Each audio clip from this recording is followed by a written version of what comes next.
first part of our forum tonight is going to be a presentation from the State of Connecticut Department of Developmental Services liaison to the Department of Social Services.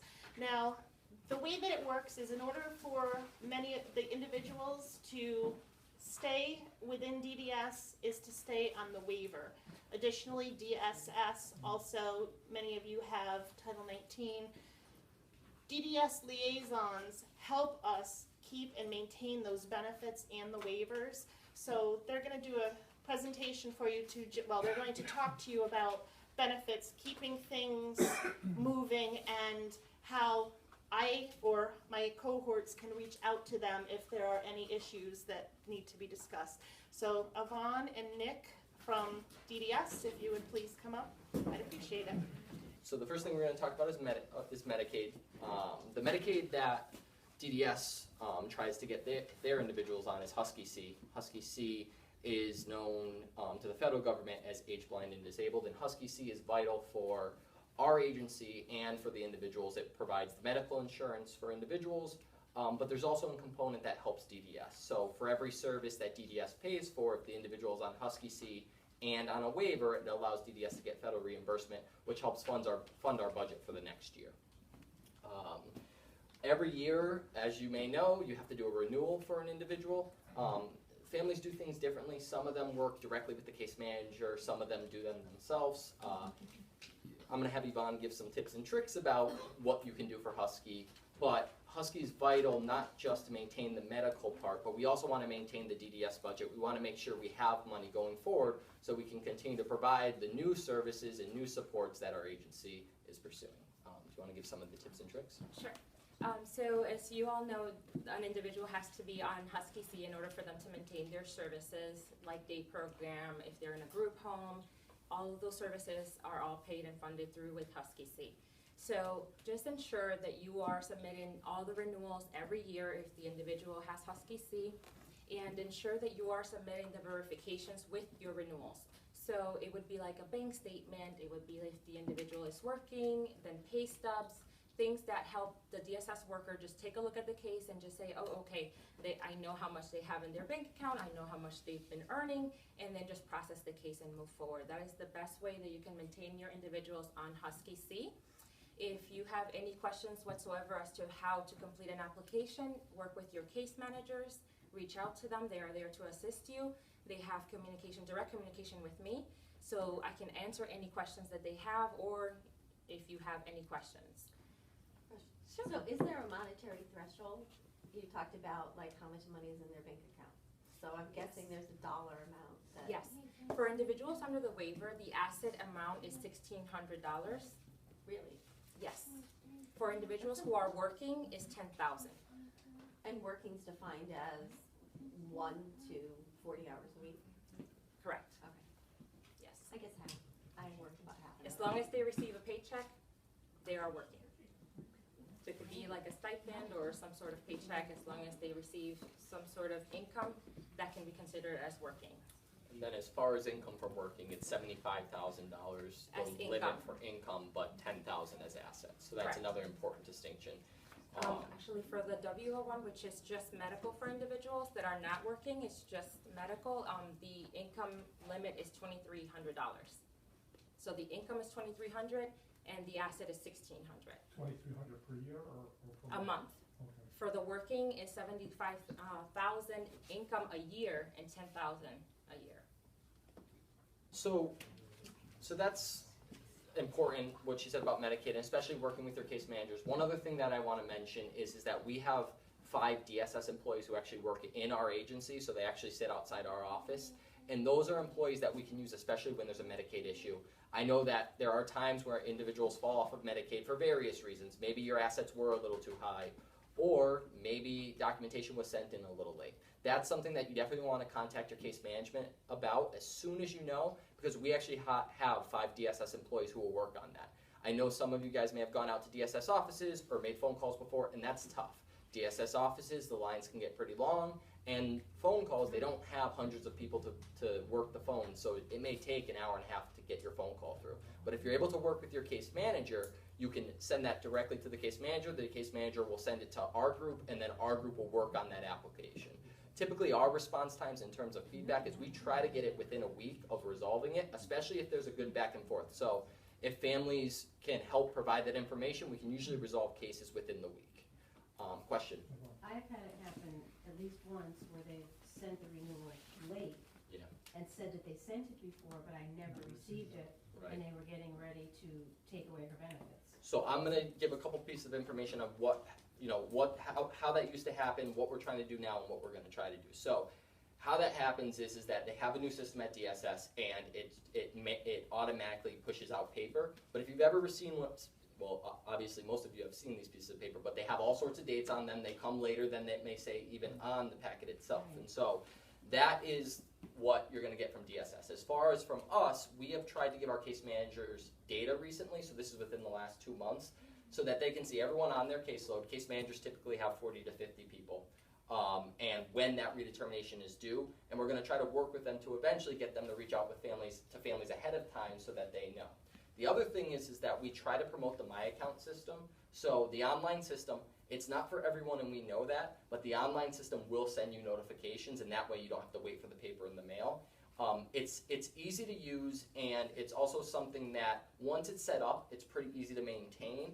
The setup, it does take this initial setup. You may need an email address to set it up, but we really do want families to explore that option. It's not as intimidating as some families have told us. We will work with families occasionally to try to look at the issues. What are the things that are causing some of the, for families especially, we have families that don't have email addresses, we have families that don't want to go online, and we understand that. And so definitely work with your case manager. We are trying to empower case managers with information. We are working on a system that will notify case managers and then eventually families for Medicaid issues. So whether there's a redetermination due, whether someone falls off, whether someone goes back on. We're working on that right now with IT, and eventually it may be something where families can give us email addresses and we can have automatic updates sent to those email addresses as well, because you're right. You don't want to wait for paper in the mail, and I get mail every day. I get a stack of 10 things, and I don't always go through it every day. And so we want to be able to empower families, providers, individuals, case managers in order to make sure you're not sitting there waiting for paper. Yeah. Just to clarify the income, the 75,000 must be for like a family of 4 or something? Yep, just for one individual. Individuals under the waiver get seen individually, so it only looks at that one person. That's part of the reason why it actually is very convenient for most individuals to be under the waiver, because it doesn't look at your family, it only looks at the individual themselves. Oh, okay. So any assets that mom or dad may have do not count towards it as long as the individual has their own bank account.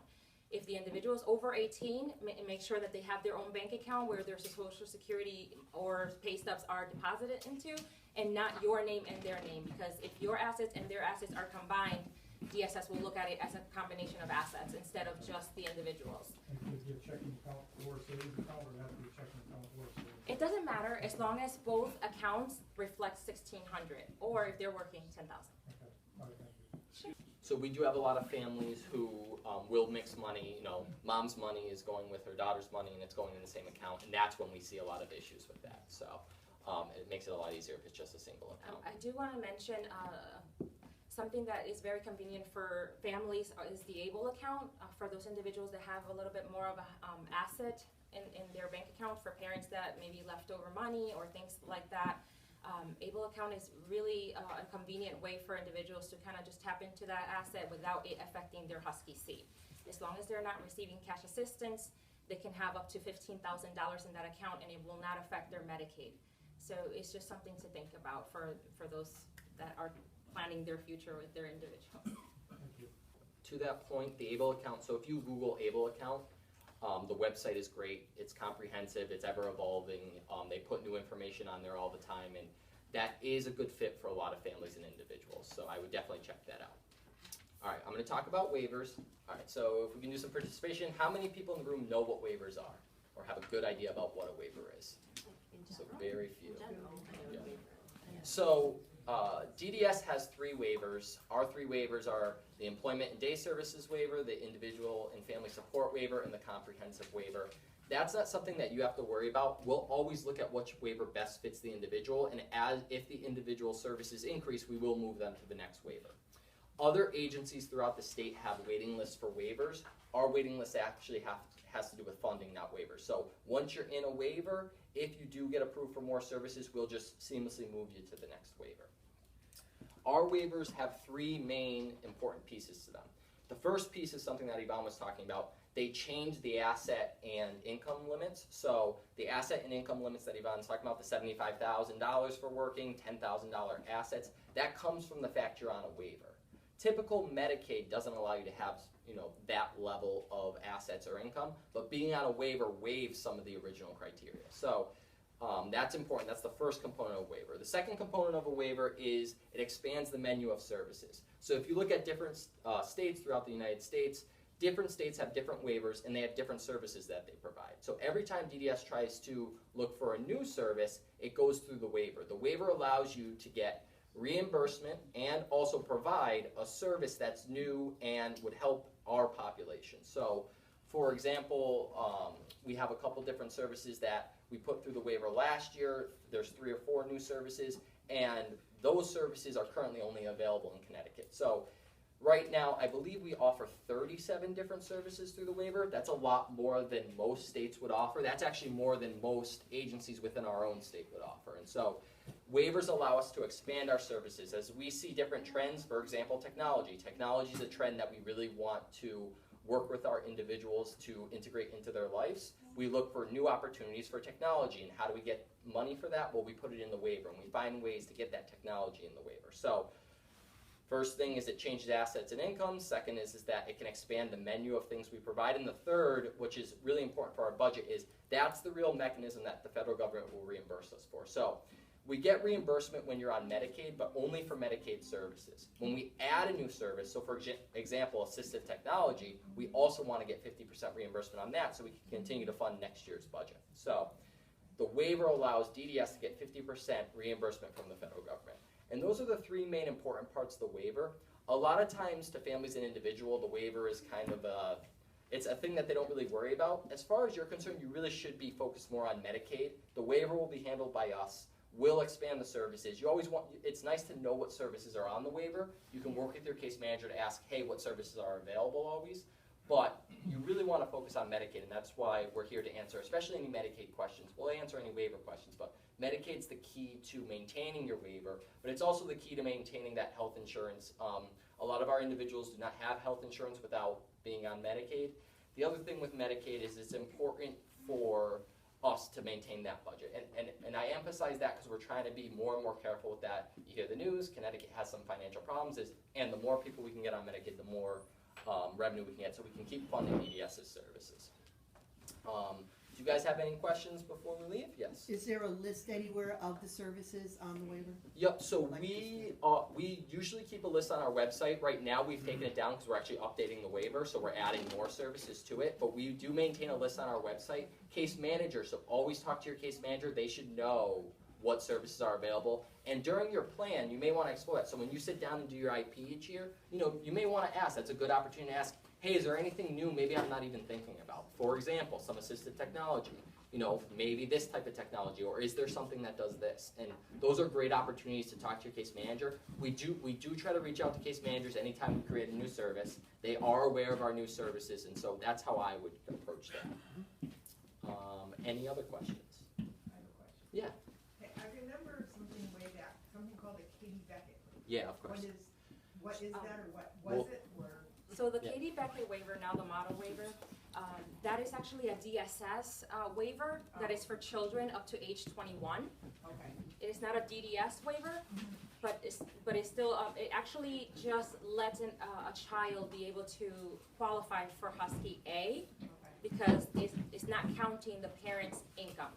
So that was something that we dealt with prior to her being 21. Correct. It would be either the Katie Beckett, we do have some children under our waivers, so if they were under a DDS waiver, it would be the same. It qualifies them to go under Husky A and the parent's income wouldn't be an issue.